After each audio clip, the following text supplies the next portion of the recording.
Hey kids! So today we're going to have the talk. That's right, we're going to talk about money. I got you, didn't I? You know, there's so much to talk about with money. I may end up with a part 2 and a part 3, but I wanted to get this out because it's tax season, so I want to talk about that a little bit for you. You know, and like it or not, money is a big part of your life, so you need to learn to manage it well. I love the line from It's a Wonderful Life where the angel Clarence says, "Oh, we don't use money in heaven." Oh, yeah, that's right. I keep forgetting it. Comes in pretty handy down here, bub. It's true. You know, money's a pretty important part of your life, you'll find as you go along, and I think it's important to create good habits. First, I have a dad joke for you. What did the duck say after he went shopping? Put it on my bill. So, you know, if you don't manage your money well, you know, you can run into all kinds of pitfalls, and so it's important when you're young. And hopefully I've done this with my own kids, and that's what I'd like to pass along to you, is try to teach them to manage their money well. You know, in my book, I actually have lots having to do with money because it's important. You know, it's important to know how to, you know, what a credit score is, you know, and how that works as far as helping you to be able to buy a house. And then, you know, I have a section on writing a check, opening a bank account, and then saving, you know, and then investing. I kind of walk you through how I invest. So over the long haul, it pays off. You got to think long term. We're always talking about long term, right? So, and then, so taxes, I wanted to just cover that really quick. You know, this is the advice I would give my own kids, so I'm going to give it to you. You know, if your taxes aren't that complicated, you know, I can only speak for America. I have an audience across the globe, but I can only speak for America. You know, if your taxes are fairly simple, TurboTax is a pretty, I'm not getting paid anything for saying that, but TurboTax is actually pretty easy. It's just an interview. They just walk you through, and you just got to have your basics in front of you, like a W-2, and then if you've earned anything in savings or any kind of investments, you just need to have that handy. And boy, it's pretty easy. It just walks you right through it, you know. And if your taxes are more complicated than that, then you probably are making a lot more money, and you could pay to have somebody look over your taxes and do your taxes for you. But anyway, so back in my day, you know, I'm ancient, so we used to have, and I think they probably still have them, but the pamphlet that you would look through and determine what your tax level was, and then you'd have to, you know, search through all these rows and rows. It was in a, you know, a newspaper print catalog, so it was a little complicated. And I'm pretty sure that TurboTax, depending on how much you make, is free through the IRS too. So anyway, so it shouldn't be that intimidating. You know, when you start getting into having a mortgage and being able to write off the interest, then it gets a little more complicated. But even that, I think they walk you through it. They just it's an interview process and walk you through. And then at the end, it runs an audit and says, hey, you forgot to do this or you forgot to do that. So, you know, one thing I wanted to talk about, and this is in my book too, I address it. You know, 80% of Americans live paycheck to paycheck. When I read that stat, that terrified me because, you know, you're one step away from something bad happening and, you know, things snowball. So I think, you know, please don't send me hate mail as far as, hey, I can't even make ends meet. You know, I get it. There's people that are in, you know, tough situations where you can't rub two nickels together.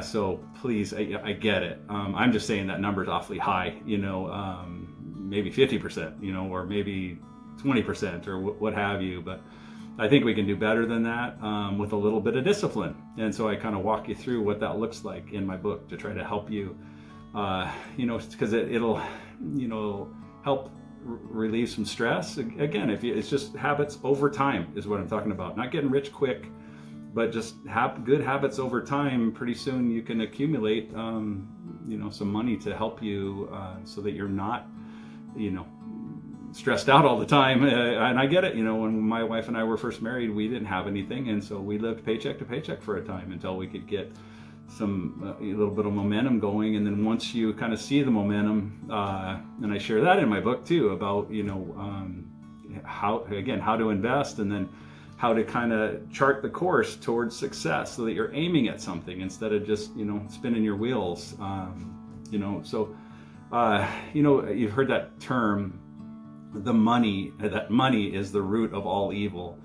That's actually misquoted. It's the love of money is the root of all kinds of evil, is what it says. And, that's true. You don't want to worship money. Money's just a tool. It's not something that you sit and bow down to, or, it's all about the money. Well, you know what? You need to have balance in your life. Money is a big part of your life, though. That's just the reality. And I think the sooner you can get your head around that it's like, hey, I need to figure out how to manage this so it's not managing me, And so I think, so another thing in my book is how to manage your bills. Bills come in, yikes, what I do? I got to stay on top of this and make sure they're getting paid in a timely manner so that my credit score stays intact, because also employers, when they're looking to hire people, they're actually looking at your credit score too, as well as you get a better interest on your loan when you go to buy a house.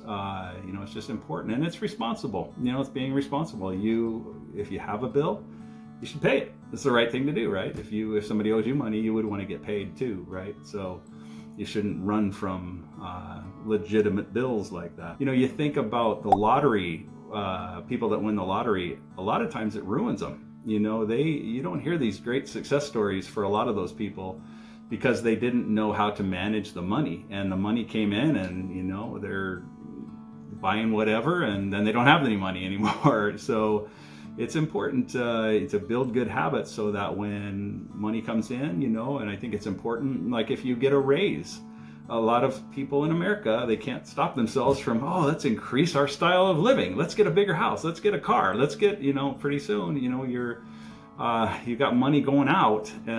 It's important to, your net worth. A lot of people get confused on this. Who's a millionaire or whatever. Your net worth is based on how much you keep. It isn't how much you make, so a lot of people, and I mentioned that in my book too, it's important to hang on to some of that so that you can, plan for the future. Learn to manage well. It'll just decrease stress in your life. I do have actually kind of a dad joke for you about lottery winners. What's the best way to get in touch with your distant relatives? Win the lottery. Anyway, they come out of the woodwork, right? But one thing I want to make sure that I'm clear about, I don't want you to think that money is everything to me. It absolutely isn't. It's just an important tool, and you can help a lot of people if you can get yourself in a good situation. Then when somebody has a need, you can meet it, right? You have the resources to be able to come through for people when you see a need, because a lot of times you'll see a need and it's like, I can barely, afford my mortgage this month. So it's important to get yourself on solid ground so then you can then be generous. It's not about building bigger barns, let's just amass all this stuff that I can't take with me, so, it's important it's just important as a tool to get a hold of it and aim it at something so that you're heading in a good direction with it. I do have a chapter in my book about my brother Don, because Don's always been very generous, and I think it's good to be generous. It's good to, it's called living your life with an open hand, so that God can put into it and God can take out of it. It's a good way to live your life. You don't want to be that guy that you open your wallet and moths fly out and everybody's surprised that you open your wallet when you're out to dinner. You want to get yourself in a comfortable position. You don't want to, again, you don't have to be overly generous, but you need to pay your fair share, and you need to, look for needs and be able to meet them. And it feels good. It is better to give than receive. I love being able to give, to help people whenever we can. I was thinking about ending this right here, but I actually wanted to show you my grass, because I think grass, and caring for your grass, a garden, is very similar to money. It's showing, you take care of it, and it comes, you water it, and over time, it produces good fruit. Take care to to start well with a good foundation, right? We started with the good topsoil, good seed, and then we made sure to put that peat moss on, and we watered it over time. That's what you end up with. So very similar to money.